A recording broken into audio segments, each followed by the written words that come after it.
It started on a night when the city felt alive in all the wrong ways. The rain pounded against my apartment window, but inside, silence roared louder than any storm. I couldn't shake the feeling that someone was watching. That the world I knew had folded in on itself, leaving me teetering on the edge of something dangerous. Something I wasn't prepared for. And then I saw the first letter. An envelope, neatly slid under my door. No handwriting I recognized, just my name, Ethan Blake, written in ink that shimmered faintly under the dim light. I tore it open with trembling fingers. Inside, a single line. "You don't know me yet, but I know you." My stomach twisted. My apartment, my routines, even the quiet hum of the fridge felt invaded. Who could have sent this? And why now? A thrill ran down my spine, half fear, half excitement, because somewhere deep inside, I wanted it. The unknown, the chaos, the fire that always seemed to follow certain kinds of people. By morning, I was already obsessed. The letter called to me like a lighthouse to a ship lost in fog. And when I traced the postmark, my blood froze. It was from the small town I had sworn I'd never return to. The town where my past had burned, where my heart had cracked and bled without anyone noticing. And now, it was calling me back. I drove through the rain-soaked streets, headlights slicing through mist, memories clawing at the edges of my mind.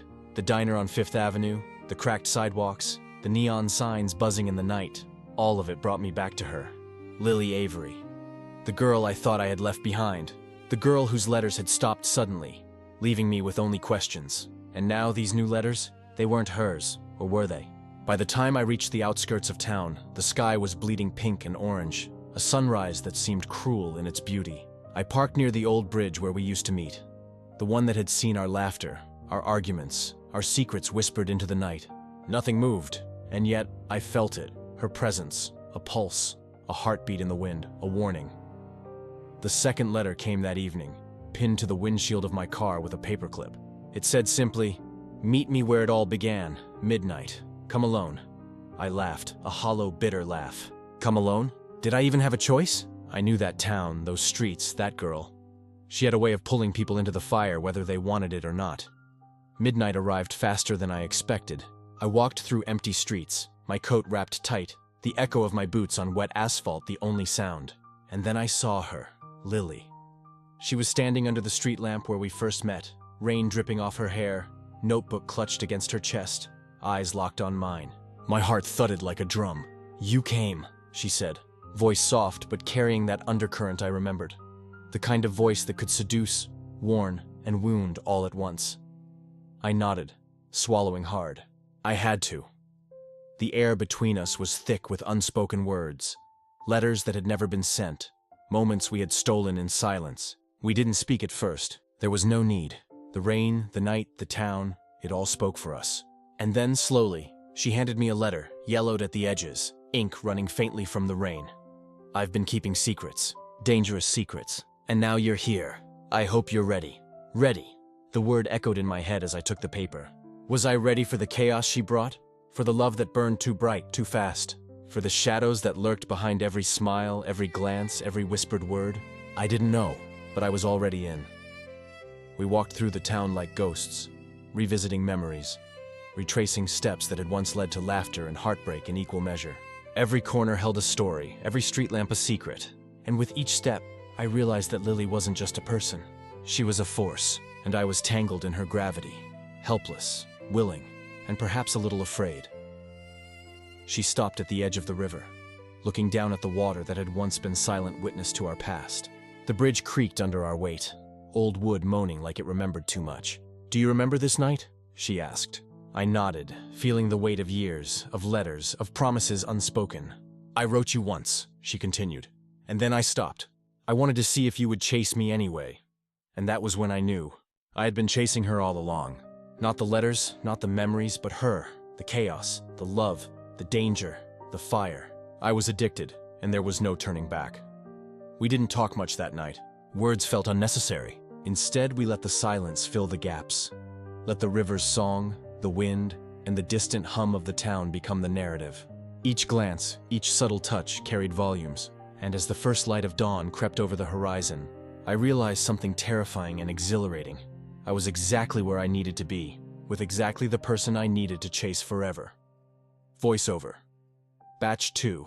9,500 characters. The night stretched on like a living thing, swallowing the town in its black velvet. Lily and I stood by the river, the water whispering secrets I wasn't sure I was ready to hear. Every ripple, every reflection of the street lamps in the rain-slicked pavement felt alive, as if the town itself was watching us, judging us, waiting for us to break. She finally spoke, voice low, almost trembling, but carrying that fire I had never been able to resist. "Ethan, there's something I've never told anyone, something that could change everything between us. Maybe forever." I swallowed hard, my throat dry, my pulse hammering like war drums. "Then tell me," I said, my voice steadier than I felt. She handed me another letter. The edges burned slightly, the ink smeared, like it had survived a fire of its own. I unfolded it carefully. The words inside weren't just words. They were confessions, warnings, admissions of a past tangled with danger, love, obsession, and heartbreak. I didn't just disappear that night 5 years ago. I ran from something, someone, but I never stopped thinking about you. I never stopped chasing the moments we could have had. And now, it's your turn to chase me into the truth.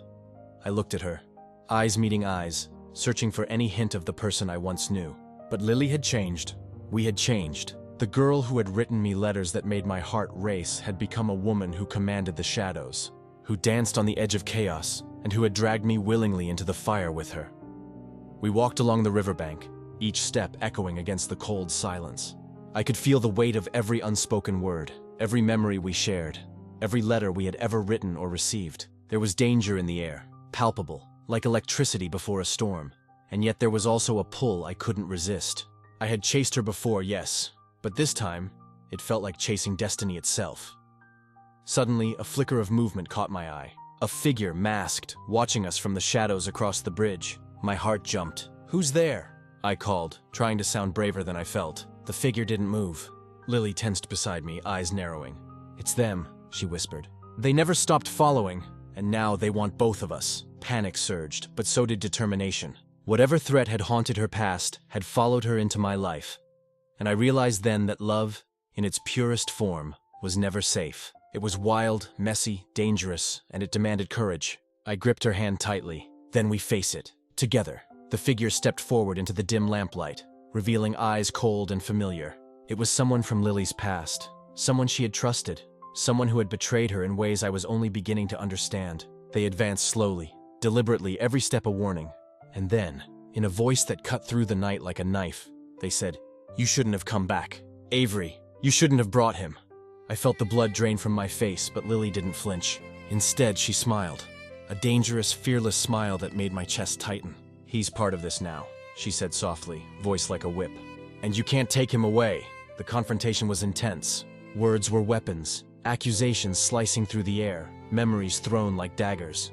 I had to stay calm, had to trust her, had to remember every lesson I had learned in the years we were apart. And slowly, carefully, we turned the tables. Strategy, patience, and a bond forged in letters and late-night confessions became our armor. By the time the first light of dawn began to brush the horizon, the threat had retreated. Shadows dispersed. Danger had not disappeared completely. It never truly does. But for the moment, we had survived, together. I looked at Lily, breathless, heart racing, and realized something profound. Love wasn't about safety or comfort.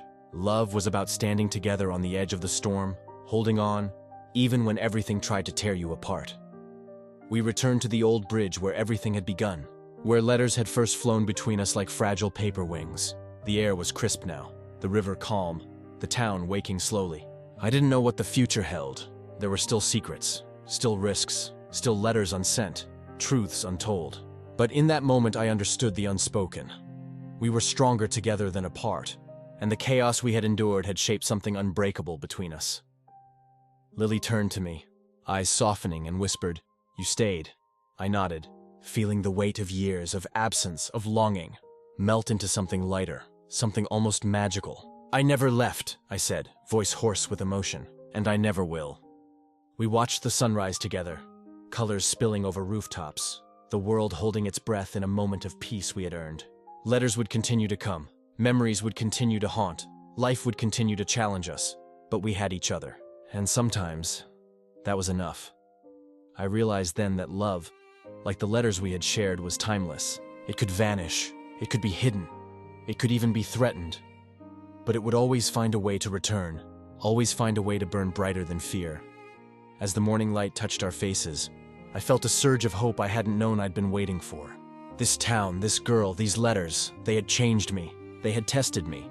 They had terrified me. And yet, here I was, alive, heart open, ready to chase every dangerous, beautiful, impossible moment that life with her would bring. And in that quiet, fragile dawn, I understood the truth that had been hidden in every letter, every whispered secret, every risk we had taken. Love is never safe, but it is always worth it. Always.